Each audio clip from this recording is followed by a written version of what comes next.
జై శ్రీమన్నారాయణ. మనకి ఈ డిసెంబర్ మాసం 2024 సంవత్సరం 28వ తారీఖున శని త్రయోదశి వస్తుంది. ఈ శని త్రయోదశి రోజున అనురాధ నక్షత్రం కూడా కలిసి రావడం అనేది గొప్ప అదృష్టం అని భావించవచ్చు. అలానే మనకి డిసెంబర్ 28వ తారీఖు, అలానే 2024 సంవత్సరం ఈ రోజు మనకి కనుక శని త్రయోదశి. ఈ రోజు ప్రత్యేకత ఏంటంటే, ద్వాదశ రాశుల్లో వాళ్ళు ఎవరైతే శని భగవానుడి నుంచి ఆ ఒక మంచి శుభదృష్టి, శుభదాయకంగా మంచి లాభాలను ఇవ్వడానికైనా అన్ని రకాల బాగుండేందుకు ఈ శని భగవానుడు అనేది మనకి చేయూతనిస్తాడు, అలానే చైతన్యాన్ని ఇస్తాడు అనమాట. అలానే మనకి ఈ శని భగవానుడి యొక్క కృపా కటాక్షాలు కావాలనుకుంటే కనుక ఈ 2024 డిసెంబర్ 28వ తారీఖున వచ్చేటువంటి ఈ యొక్క శని త్రయోదశి రోజున అందరూ కూడా ద్వాదశ రాశుల వారు అందరూ చేసుకోవచ్చు.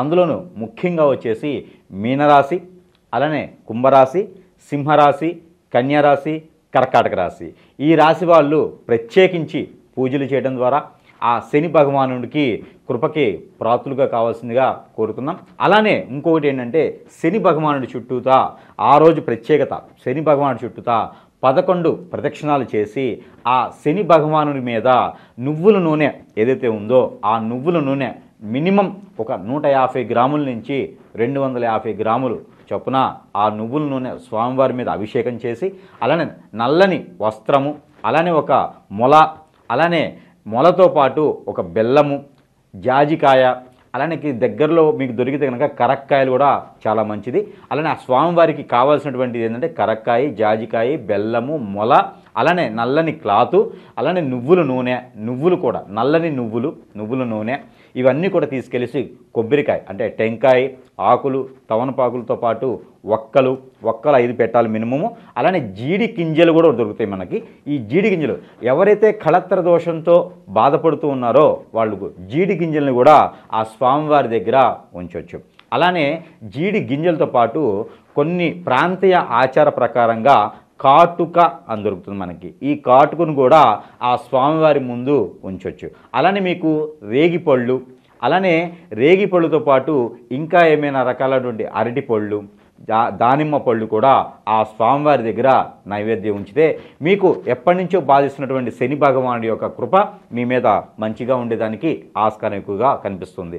ఎవరి హెల్త్ ప్రాబ్లమ్స్, బాడీ పెయిన్స్ కానివ్వండి, కాళ్ళు చేతులు తిమ్మిర్లు రావటం కానివ్వండి, లేదా ఆస్తమా లాంటి ఇబ్బందులు ఉండడం కానివ్వండి, అలానే ఒక సైడు తలనొప్పి రావటం, సైనస్ ప్రాబ్లం ఉండటం, ఆస్తమా లాంటివి, బ్యాక్ పెయిన్, ఇలా చర్మ రుమ్మతులు ఉన్నా కూడా, చర్మ వ్యాధులు ఉన్నప్పటికీ కూడా, మీకు ఎవరికైనా గాలి చోకినా, చేతబళ్ళు చేపించినా, అనేజీగా ఉన్నా, అన్ఫిట్గా ఉన్నా, మైండ్ సరిగా లేకపోయినా వీళ్ళందరూ కూడా రాసులతో పని లేకుండా వీళ్ళందరూ కూడా ఏదైతే మనకి 28వ తారీఖు డిసెంబర్ 2024 వచ్చేటువంటి ఏదైతే మనకి శని త్రయోదశి ఉందో ఆ రోజు అనురాధ నక్షత్రం కూడా ఉంది కాబట్టి ప్రతి ఒక్కరు కూడా ఆ ఒక నవగ్రహాల ప్రతిష్ఠించి ఉన్నటువంటి మండపాల్లో, శివాలయంలో కానీ, విష్ణు ఆలయాల్లో కానీ, అమ్మవారి ఆలయంలో కానీ ఎక్కడైతే నవగ్రహాల మండపం ఉందో ఆ నవగ్రహాల మండపం మిమ్మట ప్రదక్షిణ ఏదైతే ఆ శనీశ్వరుని నవగ్రహాలన్ని చుట్టూతున్న 11 సార్లు ప్రదక్షిణ చేసి ఆ మేర 3,000,000 దేవతలు సాక్షిగా కూడా 3,000,000 దేవతలు ఆ రోజు దీవించేదానికి ఉంది. కాబట్టి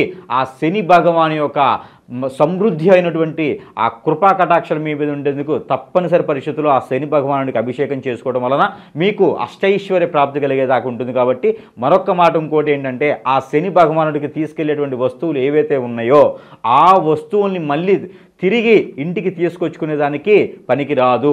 ఆ శని భగవానుడి దగ్గరటువంటి కొబ్బరికాయ కావచ్చు, నిమ్మకాయ కావచ్చు, మట్టి ప్రమిదిలో చేసినటువంటి దీపారాజన మరీ మంచిది.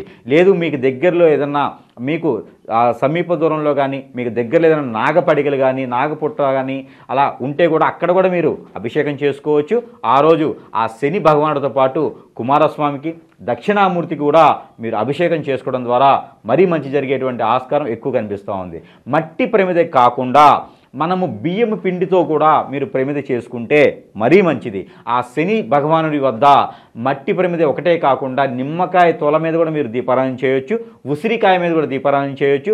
ఏదైతే మీకు బియ్యం పిండి ఉంటుందో ఆ బియ్యం పిండితో కూడా ఒక ప్రమిదని ఏర్పాటు చేసుకొని ఆ బియ్యం పిండిలో ఆయిల్ని ఉంచి అందులో దీపారాధన చేసినట్లయితే మరీ ఎక్కువ అదృష్టం వచ్చినట్టయితే బాగుంటుంది. అలానే కొబ్బరి నూనెతో, నువ్వుల నూనెతో మాత్రమే దీపారాధన చేయండి. మరి ఏ ఇతర ఆయిల్ శనీశ్వరుని దగ్గర వాడడానికి వీలు కాదు. కొబ్బరి నూనె అంటే కోకోనట్ ఆయిల్, అలానే మనకి నువ్వుల నూనె తిల్ ఆయిల్, ఈ రెండుతోని మనం దీపారాధన చేయాలి. ఆ శని భగవానుడి దగ్గరికి ఏవైతే వస్తువులు మనం తీసుకుని వెళ్తామో ఆ శని భగవానుడి దగ్గరికి ఎర్రని పువ్వులు తీసుకెళ్తే మరీ మంచిది. మీకు దొరికితే తెల్లని పువ్వులు కూడా తీసుకెళ్ళండి. బంతి పువ్వులు లాంటి శని భగవానుడికి పెట్టడానికి ఉండదు. అందువలన తెల్లగా ఉన్నటువంటి పువ్వులు కానీ ఎర్రగా ఉన్నటువంటి పువ్వులు కానీ తీసుకెళ్తే ఆ రవి భగవానుడు కూడా మీ మీద కృపించేందుకు ఎక్కువ ఆస్కారం ఉంది. కాబట్టి ఆ మేర ఈ నవగ్రహాలకన్నిటికి కూడా మీరు చేసుకునేటువంటి విధానం, అలానే మీకు ఇంకేదైనా నవగ్రహానికి నవధాన్యాల దానం ఇచ్చినా కూడా మరీ మంచిది. ఆ శని భగవానుడి మీద నవధాన్యాలు ఉంచినా కూడా మరీ మంచి అదృష్టం ఉంటుంది. పిల్లలకి ఎవరికైనా చదువు సరిగా రాకపోయినా, పిల్లలకి ఎవరికైనా విదేశానికి ప్రయత్నం చేస్తున్నా, పిల్లల్లో ఎవరైనా బాలరిష్ట రోగాలున్నా, అలానే పిల్లల్లో ఇంకేదైనా ఎదుగుదల లేకపోయినా, మైండ్ సెట్ బాగాలేకపోయినా మీ అందరూ కూడాను ఆ శని భగవానుడి వద్దకు వెళ్ళేసి 11 ప్రదక్షిణములు చేసేసి ఆ 11 ప్రదక్షిణల మిమ్మట మీరు అరటిపళ్ళు అక్కడ ఉంచేసి దీపారాధన చేసినట్లయితే కనుక బెల్లం పెట్టేసి, అలానే ఏదైతే పంచ ఫ్రూట్స్ ఉన్నాయో ఆ పంచ ఫ్రూట్స్ 5 రకాల పళ్ళు పెట్టినట్టయితే మీకు మంచి జరిగేదానికి ఆస్కారం ఉంది. ఎవరైతే చదువు గురించి చూసే వాళ్ళైతే నవధాన్యాలను దొరుకుతాయండి. ఈ నవధాన్యాలు కనుక ఆ స్వామివారి మీద పోసినట్లయితే కనుక మంచి జరుగుతుంది. ఎవరైనా ఆర్థిక స్థితిగతుల్లో ఉన్న వాళ్ళు ఎవరైనా ఉంటే కనుక ఆ ఆర్థిక స్థితిగతులు పోవాలి అంటే కనుక మినిమం 1.5 కిలో బియ్యం లేదా 750 గ్రాముల బియ్యం మినిమం తీసుకొని ఆ స్వామివారి మీద పోసినట్లయితే కనుక మీకు ఎప్పటి నుంచో ఉన్నటువంటి ఆర్థిక స్థితిగతులు కూడా మీకు కుదిరిపడతాయి. అలానే భార్య భర్తల మధ్యన వెడబాటు ఉన్న వాళ్ళు ఎవరైనా ఉంటే కనుక ఆ భార్య భర్తలు కలిసి ఉండేందుకు చెరుకు రసం అని ఉంటుంది. ఈ చెరుకు రసం తీసుకెళ్లేసి స్వామివారి మీద ఉంచినట్లయితే, అభిషేక రూపంగా చేసినట్లయితే మీ ఇద్దరి మధ్యన అంటే భార్యాభర్తల మధ్యన ఆ ఎడబాటు దూరం అనేది తగ్గేందుకు ఎక్కువ ఆస్కారం కనిపిస్తూ ఉంది. పిల్లలు పుట్టినటువంటి పరిస్థితుల్లో ఉన్నప్పుడు ఎవరైతే పిల్లలు పెళ్ళయ్యి పిల్లలు పుట్టినటువంటి వాళ్ళు ఉంటే కనుక ఏదైతే ఆ శని భగవానుడి మీద మీరు జీడిపప్పు అని దొరుకుతాయి, కాజు, ఆ కాజు కనుక ఒక 250 గ్రాముల కాజుని తీసుకెళ్ళేసి ఆ స్వామివారి మీద సమర్పించినట్లయితే కనుక ఖచ్చితంగా మీకు మరి వచ్చేటువంటి 3 నెలల లోపు లేదా 5 మాసాల లోపే మీకు ఆ ఒక ప్రెగ్నెన్సీ వచ్చేటువంటి అవకాశాలు ఎక్కువ కనిపిస్తూ ఉన్నాయి. పెళ్ళి అయిన వాళ్ళకి మాత్రమే ఈ ఒక రెమెడీ ఉంటుంది. అలానే మీకు ఇంకేమైనా రుమ్మతులున్నా, మీకు ఇంకేమైనా ఇబ్బందులు ఉన్నా కూడా ఏదైతే మనం ఇంతకుముందు చెప్పినటువంటి ఏదైతే వస్తువులు ఉన్నాయో వీటిల్లో ఏదో ఒకటైతే మీరు తీసుకెళ్లి స్వామివారి మీద సమర్పించి 11 ప్రదక్షిణాలు చేయడం ద్వారా మీకు అన్ని రకాలైనటువంటి రుమ్మతులు తొలగిపోయేదానికి ఆస్కారం ఉంది. ఏదైనా దానం చేయాలనుకుంటే కనుక నువ్వులు 1.5 కిలో, జొన్నలు 1.5 కిలో, గోధుమలు 1.5 కిలో ఆ రోజు బ్రాహ్మణ ఉత్తమునికి దానం చేస్తే మరీ మంచి జరుగుతుంది. మీ పూర్వీకుల శాపం, పూర్వీకుల దోషం కూడా మీకు తొలగిపోయేదానికి ఆస్కారం ఉంది. కాబట్టి ఈ 2024 సంవత్సరం డిసెంబర్ 28వ తారీఖు వచ్చేటువంటి ఈ యొక్క మంచి తరుణం ఇది. శని భగవానుడికి అభిషేకం చేసుకునేందుకు శని త్రయోదశి వస్తుంది కాబట్టి ఆ రోజు అందరూ కూడా అభిషేకం చేసుకొని అందరూ కూడా పుణ్యతులు అవ్వాలని కోరుకుంటా ఉన్నాను. అలానే ఇంకా ఏమైనా ఉంటే కూడా ఇంకొక విషయం, ముఖ్యమైన విషయం ఏంటంటే మీరు ఏదైనా సరే దానం పంతులు గారికి చేసినప్పుడైతే ఆ పంతులు గారికి కాలికి నమస్కారం అనేది చేసుకోవద్దు.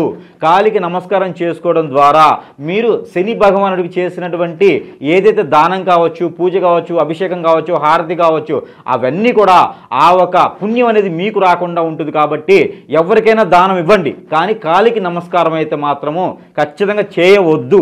కాలికి నమస్కారం చేయడం ద్వారా ఆ ఒక పుణ్యం వాళ్ళకి వెళ్తుంది తప్పితే మీకు రాదు. కాబట్టి మీరు కాలికి నమస్కారం చేయకుండా ఈ యొక్క దానాలు, ఆ రోజు చేసుకున్నటువంటి హోమాలు, అభిషేకాలు చేసుకుంటే మరీ మంచిది. ఎప్పటి నుంచో మీకు శని భగవానుడి యొక్క కృప మీ మీద లేకపోతే మీకు ఏలినాటి శని కానివ్వండి, అర్ధాష్టమి శని, అష్టమ శని కనుక మీకు బాధిస్తున్నట్టే కనుక మీరందరూ కూడా ఒక 30 కిలో అంటే 750 గ్రాముల నువ్వులు తీసుకొని మీ ఒంటి మీద అదే రోజున మీ శనివారం రోజున చేయాలి. 28వ తారీఖు డిసెంబర్ మాసం 2024 సంవత్సరం. ఆ ఒక 750 గ్రాముల నువ్వులు తీసుకొని మీకు మీరుగా గుప్పెళ్ళలో తీసుకొని ఇలా మీ మీద పోసుకొని ఆ నువ్వులు తీసుకెళ్లేసి పారేటువంటి నీటిలో వేయడం ద్వారా మీకు ఏలనాటి శని నుంచి ఉన్నటువంటి బాధలన్నీ తొలగిపోతాయి. అలానే రుణ బాధ కూడా మీకు తొలగిపోయేదానికి ఆస్కారం ఉంది. కాబట్టి ఈ మేర అందరూ కూడా ఈ శని త్రయోదశి రోజున అందరూ ఆ స్వామివారికి కృపకి పాక్తులు కావాలని కోరుకుంటా ఉన్నాను. జై శ్రీమన్నారాయణ.